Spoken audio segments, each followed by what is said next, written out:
بہت समय पहले की बात है कि श्यामनगर गांव में एक चुड़ैल का साया था और वो चुड़ैल समोसे बेचने वाली चुड़ैल के नाम से मशहूर थी। क्योंकि रात के 12 के बाद आवाज़ आती, समोसे खा लो, ताज़ा ताज़ा खस्ता समोसे खा लो। और जो भी उठकर बाहर जाता वो वापस नहीं आता। श्यामनगर की बासियों ने अब बहुत डरना शुरू कर दिया था। रात को सब अपने अपने घर के दरवाजे और खिड़कियां बंद कर लेते और कोई भी आवाज़ सुनकर उठकर बाहर नहीं जाता। एक दफ़ा कुछ यूँ हुआ कि विकी और सोनू के घर सोनू के भाई और भाभी रहने के लिए आते हैं। सोनू अपने भाई भाभी को अच्छे से समझाती है कि रात को अगर कोई आवाज़ आए तो दरवाज़ा और खिड़की नहीं खोलनी, चाहे कुछ भी हो जाए। सोनू के भाई और भाभी सुन तो लेते हैं मगर इतना ध्यान नहीं देते और सोनू से कहते हैं, आपा आप चिंता मत करो, रात के 12 बजे के बाद समोसे वाली चुड़ैल की आवाज़ आती है। समोसे ले लो, ताज़ा ताज़ा खस्ता समोसे ले लो। सोनू के भाई और भाभी का नाम कुमार और शांति होता है। शांति की आंख फौरन खुल जाती है। शांति के मुंह में पानी भर आता है और सोचती है कि आपा तो ऐसे ही डरती रहती हैं। ऐसा करती हूँ, समोसे लेकर खा लेती हूँ और किसी को पता भी नहीं लगेगा। शांति बहुत आराम से बगैर कोई शोर किए घर से निकल जाती है। जो औरत समोसे बेच रही थी वो दूसरी तरफ मुंह करके बैठी थी। शांति उसके पास जाकर कहती है, अरे ओ बहना, जल्दी से समोसे दे दो, मैं अपने घर वालों से छुप कर आई हूँ, कहीं आपा जाग न जाएं। अगर आपा जाग गईं तो नाराज हो जाएंगी। चुड़ैल जोर जोर से हंसते हुए कहती है, तुम्हारी आपा आप कभी तुमसे नाराज नहीं होंगी। और मुड़कर शांति की तरफ देखती है। शांति के मुंह से एक जोरदार चीख निकलती है मगर चुड़ैल फौरन उसे मारकर अपने साथ ले जाती है। कुमार की आंख शांति की चीख से खुलती है। कुमार भागकर बाहर जाता है। कुमार की बहन सोनू और उसका मियाँ विकी भी जाग जाते हैं और पूछते हैं, क्या हुआ शांति को, ये चीख की आवाज़ कैसी थी। कुमार बताता है कि शांति घर में मौजूद नहीं। सोनू बहुत परेशान हो जाती है और रोना शुरू कर देती है। कहती है, कहा भी था, कितना समझाया था कि रात को बाहर मत जाना। सब भागकर बाहर देखते हैं तो शांति का दुपट्टा ज़मीन पर पड़ा था और शांति का कहीं अता पता न था। वो सब शांति की मौत पर बहुत रोते हैं मगर कुछ नहीं कर सकते। इस वाक़या के बाद तो श्यामनगर के वासी और भी खौफजदा हो गए। कुछ तो गांव छोड़कर भी चले गए। फिर एक दिन मोटू नाम का लड़का श्यामनगर गांव में आता है। मोटू का जिगरी दोस्त पतलू श्यामनगर में रहता था। मोटू के आते ही पतलू खुश होने की बजाय खौफजदा हो जाता है। मोटू हैरान होकर पूछता है, यार पतलू, क्या हुआ तुम्हें, मेरे आने की कोई खुशी नहीं हुई। पतलू कहता है, नहीं यार, तुम्हें नहीं पता कि तुमने यहाँ आकर कितनी बड़ी गलती कर दी। मोटू कहता है, ऐसा भी क्या कर दिया मैंने। पतलू कहता है, यार यहाँ समोसे वाली चुड़ैल रहती है जो रोज़ रात को यहाँ आती है और तुम ठहरे समोसे खाने के शौकीन। तुम ऐसा करो, फ़ौरन वापस चले जाओ। मोटू कहता है, नहीं यार, हम उस चुड़ैल का मुकाबला करेंगे। रात 12 के बाद मोटू और पतलू अपनी प्लानिंग के मुताबिक अपने घर की दरवाजे और खिड़कियाँ खोल देते हैं। चुड़ैल जैसे ही आती है एक घर के दरवाजे खुले देखकर बहुत हंसती है और घर में चली जाती है। मोटू और पतलू दोनों उससे कहते हैं, हमें तुम्हारा ही इंतज़ार था। चुड़ैल बहुत गुस्से में आ जाती है और कहती है, धोखा धोखा दिया तुम दोनों ने मुझको, अब तुम दोनों को नहीं छोड़ूंगी, तुम दोनों नहीं बचोगे अब। मगर मोटू कहता है, नहीं चुड़ैल, तुम समोसे क्यों बनाती हो और आधी रात को बेचारे बेगुनाह लोगों को क्यों मारती हो। चुड़ैल कहती है, मेरी कहानी बहुत दर्दनाक है। मैं एक गरीब समोसे बेचने वाली थी और इस गांव के सरपंच के बेटे को मेरे समोसे बहुत पसंद थे। वो रोज़ समोसे तो खा लेता, पैसे मांगने पर मेरी बेइज्जती करता। एक दिन जब मैंने समोसे देने से इनकार किया तो उसने मुझे आग लगा दी। मोटू और पतलू दोनों ही चुड़ैल की आबीती सुनकर दुखी और हैरान हुए। मोटू कहता है, हम आपकी मदद करेंगे, आप सरपंच के बेटे से अपना बदला ले लो मगर बाकी के बेगुनाह इंसानों को छोड़ दो। अगले दिन मोटू सरपंच के बेटे के घर के बाहर समोसे रखकर वापस घर आ जाता है। सरपंच का बेटा जैसे ही बाहर निकलता है चुड़ैल उस पर हमला कर देती है और उसको मार देती है और अपना बदला पूरा कर लेती है और श्यामनगर गांव से चली जाती है। श्यामनगर गांव वाले काफी परेशान थे क्योंकि बरसात का मौसम आने वाला था और कई के दिन बारिशें रुकने का नाम नहीं लेती। हर कोई अपने अपने कामों में मसरूफ था। कोई अपने घर की छत की लिपाई कर रहा था और कोई अपनी मवेशियों के लिए चारा इकट्ठा कर रहा था। कुछ लोग अपने घर के लिए राशन इकट्ठा कर रहे थे और कुछ लोग अपने घर के लिए लकड़ियां और उपले इकट्ठा कर रहे थे। बरसात का मौसम श्यामनगर के वासियों के लिए बहुत परेशानी लेकर आता। गरीब लोग जो रोज का काम करके खाते, उनके लिए जखीरा अंदोजी करना मुश्किल हो जाता। बारिश की वजह से पानी कई दिन तक इकट्ठा रहता। जंगल जाने वाले रास्ते में नदी नाले सब भर जाते। जगह जगह कीचड़ होने की वजह से लोग लकड़ियां काटने जंगल नहीं जा सकते لوگوں کا روزگار یہ موسم ختم کر دیتا۔ اناج، سبزیاں، دالیں اور کھانے پینے کی دوسری چیزیں اس موسم میں کافی مہنگی ہو جاتی۔ جلد ہی وہ دن آ جاتا ہے۔ صبح سے آسمان پر کالی گھٹائیں چھا گئی تھیں، تیز ٹھنڈی ہوا چل رہی تھی، زور کی بارش کا امکان تھا۔ کچھ لوگوں کا کام مکمل ہو چکا تھا اور کچھ کا ابھی باقی تھا، مگر بارش معمول کے ٹائم سے پہلے ہی شروع ہو گئی۔ دوپہر کے وقت بارش شروع ہو جاتی ہے اور مسلسل رات تک بارش جاری رہتی ہے۔ 2-3 دن تک یہی سلسلہ جاری رہتا ہے۔ ہر کوئی اپنے گھر میں چھپ کر بیٹھ جاتا ہے۔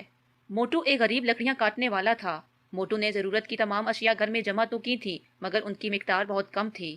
موٹو اپنی بیوی پتلو سے کہتا ہے، پتلو بات سنو میری، طوفانی بارشوں کے باعث کچھ دن لکڑیاں کاٹنے والا کام ختم ہو گیا ہے۔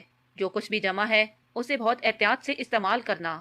پتلو تمہیں تو پتہ ہے نا، پچھلی برسات کے موسم میں بھی کئی دن فاقے کرتے گزری تھی۔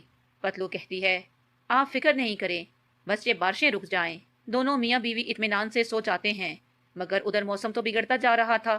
مسلسل طوفانی بارشیں شروع تو ہو گئی تھیں، مگر رکنے کا نام ہی نہیں لے رہی تھیں۔ شام نگر گاؤں کے نزدیک ایک گھنا جنگل تھا، اور اس جنگل میں بھوت اور چڑیلیں اکٹھے ہوتے ہیں اور آپس میں باتیں کرنے لگتے ہیں۔ ایک خوفناک نیلی چڑیل کہتی ہے، کیا کروں میں، بہت بھوک لگی ہے۔ ایک بھیانک بھوت جواب دیتا ہے، بارش کی وجہ سے کوئی جانور بھی نظر نہیں آ رہا اور نہ ہی یہ انسان اب جنگل میں آتے ہیں، مجھے بہت بھوک لگی ہے۔ چڑیل کہتی ہے، چپ کرو کمبختوں، تم لوگوں کو آپس میں لڑائی کی پڑی ہے۔ ایک بھیانک بھوت مشورہ دیتا ہے، ہمیں گاؤں کی جانب جانا چاہیے۔ سبھی گاؤں کی جانب نکل پڑتے ہیں۔ گاؤں جا کر انہیں کوئی دکھائی نہیں دیتا۔ سبھی لوگ بارش کی وجہ سے گھر میں بیٹھے تھے۔ کسی کو نہ دیکھ کر بھوت اور چڑیلیں اور غصے میں آ جاتے ہیں اور زور زور سے چیخنے چلانے لگتے ہیں۔ سبھی گاؤں والے کانوں پر ہاتھ رکھے اپنے اپنے گھروں میں خوفزدہ بیٹھے تھے۔ خوفناک بھوت گاؤں کا ایک ایک دروازہ جا کر کھٹکھٹاتا ہے اور ساتھ چلاتا بھی ہے، کھولو دروازہ، مجھے بھوک لگی ہے۔ مگر کوئی بھی دروازہ نہیں کھولتا اور سب لوگ چھپ کر بیٹھ جاتے ہیں۔ اچانک آسمان سے اولے برسنے کی آواز آتی ہے۔ بھوت اور چڑیلیں واپس جنگل میں جا کر پناہ لیتے ہیں۔ ساری رات اولے گرتے رہتے ہیں۔ اگلی صبح گاؤں والے بہت پریشان تھے، ایک تو موسم کی پریشانی اور دوسری بھوتوں کی پریشانی، مگر کیا کریں، بیچارے کچھ بھی نہیں کر سکتے تھے۔ دوسرے دن شام ہوتے ہی آسمان پھر سے برسنے لگتا ہے۔ لوگ جلدی جلدی اپنے گھروں میں چھپ جاتے ہیں۔ شدید بارش کے باعث لوگوں کے گھروں میں بھی پانی گھسنے لگتا ہے۔ آدھی رات کے بعد بھوتوں اور چڑیلوں کی چیخنے چلانے کی آوازیں آنا شروع ہو جاتی ہیں، لیکن پھر اچانک سے پانی ختم ہونے لگتا ہے۔ سب حیران ہونے لگتے ہیں کہ نہ تو بارش کا پانی ہے اور نہ ہی بھوتوں کی کوئی آواز آئی ہے۔ گاؤں کے لوگ باہر نکل کر دیکھتے ہیں تو ان کی خوشی کا کوئی ٹھکانہ نہیں رہتا، کیونکہ گاؤں کے قریب جنگل کی طرف جانے والا بند پانی کے تیز بہاؤ کی وجہ سے ٹوٹ چکا تھا اور تیز پانی کے بہاؤ میں بھوت بھی بہہ کر دریا میں گر گئے۔ آخرکار اس طوفانی موسم میں موٹو کے گاؤں والے ان خوفناک بھوتوں سے محفوظ رہے۔ ایک خوفناک چڑیل پیڑ پر بیٹھی دور گاؤں میں نظریں جمائے کچھ خاص دیکھنے کی کوشش میں تھی اور خود سے باتیں بھی کر رہی تھی۔ کہاں گیا وہ منحوس مارا؟ آج تو بہت دیر کر دی۔ مگر آج تو سارا دن چڑیل کا انتظار کرتے گزر گئی۔ ادھر گاؤں میں رمیش لیمن سوڈے کا ٹھیلا لیے جیسے ہی بازار داخل ہوتا ہے تو رامو جوس والا اس سے لڑائی کرنے لگتا ہے، ارے او کم بخت، کل سے تمہارا لیمن سوڈا کا ٹھیلا یہاں نہیں نظر آنا چاہیے۔ رمیش کہتا ہے، تمہیں کیا مسئلہ ہے میرے ساتھ؟ پر رامو جوس والا کچھ بھی سنے بغیر اسے مارنے لگتا ہے۔ رمیش جان بچا کر بھاگ جاتا ہے۔ رمیش ایک غریب لیمن سوڈا بیچنے والا تھا۔ وہ جیسے ہی لیمن سوڈا کا ٹھیلا لیے بازار آتا، اس کے ارد گرد بھیڑ اکٹھی ہو جاتی اور یہی اس کے روز کا معمول تھا۔ حتیٰ کہ ایک چڑیل راگنی بھی اس کے لیمن سوڈے کی بہت فین تھی۔ وہ انسانی روپ دھارے اس کا لیمن سوڈا انجوائے کرتی۔ رامو جوس والے کی دکان پر رش نہ ہونے کے برابر ہوتا، کوئی بھی اس کا جوس پینا پسند نہیں کرتا تھا۔ رامو رمیش سے بہت جلتا تھا، اس لیے جیسے ہی رمیش بازار آتا رامو اسے لڑائی کر کے اسے وہاں سے بھگا دیتا۔ سارا دن لوگوں کو رمیش کے آنے کا انتظار رہتا ہے۔ چڑیل بھی اسی انتظار میں تھی، مگر سب انتظار کرتے رہ جاتے ہیں اور رمیش نہیں آتا۔ دوسرے دن بھی رمیش نہیں آتا۔ سب سے زیادہ فکر تو اس چڑیل کو تھی۔ چڑیل رمیش کو ڈھونڈنے اس کے گاؤں جاتی ہے۔ انسانی روپ دھارے وہ گاؤں جا کر رمیش کے گھر کا پتہ لگاتی ہے اور وہاں جاتی ہے۔ وہاں دیکھ کر حیران رہ جاتی ہے، رمیش کی تو ٹانگ زخمی تھی اور وہ بستر پر پڑا ہوا تھا۔ چڑیل جو کہ عورت کا روپ دھارے تھی، وہ رمیش سے پوچھتی ہے، بھیا کیا ہوا آپ کو؟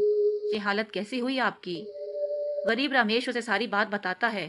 چڑیل فوراً غصے میں آ جاتی ہے اور اپنی اصلی حالت میں بھی آ جاتی ہے۔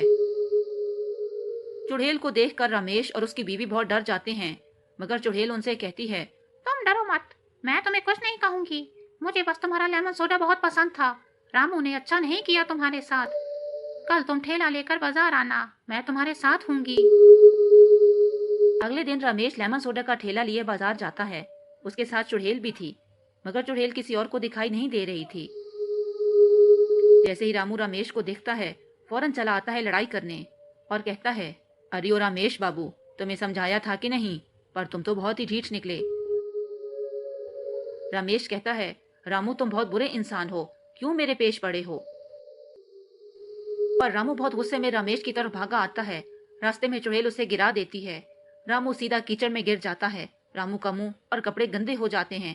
बाजार में खड़े लोग जोर जोर से हंसने लगते हैं। रामू गुस्से से मुंह लाल किए वहां से चला जाता है और फिर यही रोज का मामूल बन जाता है। रामू जब भी रमेश को नुकसान पहुंचाने की कोशिश करता है, फौरन खुद उसी का नुकसान हो जाता है। रामू जूस वाला बहुत चालाक था। वो मन ही मन में सोचता है कि क्या करूं, रमेश का धंधा तो बहुत पक्का होता जा रहा है और एक मैं हूं, कोई जूस पीना पसंद नहीं करता। मगर ये भी तो सोचने की बात है कि रातों रात रमेश के पास ऐसा जादू कहाँ से आ गया। क्या मंत्र सीख लिया उस कमबख्त ने। मैं जो भी वार करता हूँ वो उल्टा हो जाता है मुझ पर।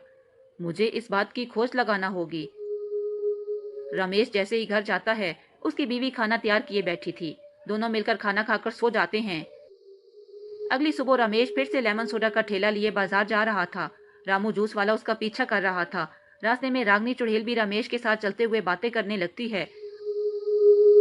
रामू हैरान रह जाता है कि ये मनहूस किससे बातें कर रहा है। जरूर वो ही है जिसने इसको इतना ताकतवर बनाया।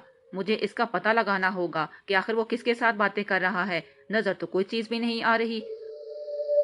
रामू को रमेश पर शक हो जाता है।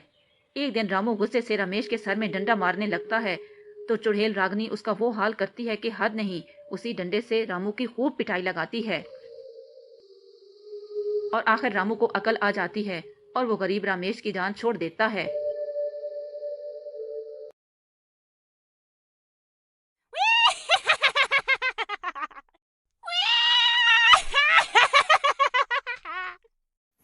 घोड़े पर सवार भूत दूल्हा अपनी बारात लिए जंगल में घूम रहा था। बैंड बाजे वाले भी साथ थे, जो कि 2-3 भूत थे। भूत बहुत खुश था क्योंकि अमावस की काली रात आने वाली थी और उस काली रात में भूत अपनी शादी करता, नजदीक के किसी भी गांव में अपनी बारात लिए घुस जाता और सबसे सुंदर लड़की से जबरदस्ती शादी करता और उसे अपने साथ ले जाता। बेचारे गांव वाले कुछ न कर सकते। जो भी सामने आता भूत उसे मार देता। और इस दफा भी भूत बहुत खुश था। अमावस की काली रात आने वाली थी। डोल की थाप तेज होती जा रही थी। उधर जंगल के आसपास वाले सभी गांव के लोग बहुत परेशान थे कि पता नहीं इस दफा किसकी बेटी की बारी आती है। अमावस की रात से पहले गांव वाले सभी इकट्ठे होते हैं कि उन भूतों का करें तो करें क्या। साधु की बेटी बहुत सुंदर थी और इसी वर्ष 17 साल की हुई थी। साधु अपनी बीवी से कहता है, डॉली अब जवान हो चुकी है, उसकी शादी करने की उम्र हो गई, क्या करें, अमावस की काली रात आने वाली है। साधु की बीवी भी बहुत परेशान थी। वो कहती है कि हमें कुछ ना कुछ तो जरूर सोचना होगा। साधु की बीवी के जहन में एक तरकीब आती है। वो साधु से कहती है, क्यों ना हम आज शाम की ट्रेन से ही अपनी बेटी को लिए शहर चले जाएं। मुझे अपनी बेटी बहुत प्यारी है। साधु भी फौरन मान जाता है और तीनों शहर जाने की तैयारी करने लगते हैं। दूसरी तरफ रामदास की बेटी भी जवान थी। रामदास और उसकी बीवी भी अपनी बेटी को लिए शहर जाने के लिए निकल पड़ते हैं। रेलवे स्टेशन गांव से थोड़ी ही दूर था। साधु जैसे ही स्टेशन पर पहुंचता है, देखता है कि एकदम वीरान स्टेशन। साधु कहता है, बाप रे, कोई अनहोनी तो जरूर है, ट्रेन का कुछ अता पता नहीं। वो तीनों एक दरख्त पर छुप कर बैठ जाते हैं। दूर से बारात की आवाज आने लगती है। ढोल की थाप, रक्स करती चुड़ैलें और घोड़े पर सवार भूत दूल्हा गांव की जानब आ रहे थे। रामदास जो कि शहर जाने के लिए ट्रेन के इंतजार में था, भूत की बारात के सामने आ जाता है। भूत कहता है, तुम कहाँ जा रहे थे? तुम्हारा दामाद आया है और तुम भाग रहे थे। रामदास की बेटी भी बहुत सुंदर थी, मगर रामदास ने शहर जाने के लिए बहुत देर कर दी और खुद ही बारात के सामने आ गया। भूत की बारात रामदास की बेटी को लिए वापस जा रही थी। रामदास बहुत रोता है और भूत से कहता है, मैं तुम्हें ऐसा नहीं करने दूंगा, पर भूत उसे मार देता है। साधु और उसकी बीवी घने पेड़ पर छुपे सब देख रहे थे। बारात के वापस जाते ही ट्रेन आ जाती है और वो तीनों शहर चले जाते हैं। शहर में जिस घर में रहते हैं उसके पड़ोस में एक तांत्रिक बाबा रहते थे। एक दिन साधु जाकर तांत्रिक को सारी बात बताता है। तांत्रिक बाबा फौरन कहता है, तुम्हें डरने की कोई जरूरत नहीं, मैं तुम्हारे साथ गांव चलता हूँ। गांव पहुंचने पर सभी गांव वालों को तांत्रिक बाबा का बताता है। अगली अमावस की काली रात को दुल्हन की जगह तांत्रिक बाबा भूत बारात के साथ चले जाते हैं। भूत जैसे ही तांत्रिक को देखता है बहुत गुस्सा होता है, पर तांत्रिक बाबा उन सब पर मिट्टी का तेल छिड़क कर फौरन आग लगा देते हैं। اور خود صحیح سلامت بھوت کی بارات کا خاتمہ کر کے گاؤں والوں کے پاس چلے آتے ہیں۔ گاؤں والے بے حد خوش ہوتے ہیں کہ اس منحوس بھوت کی بارات سے جان چھوٹ گئی۔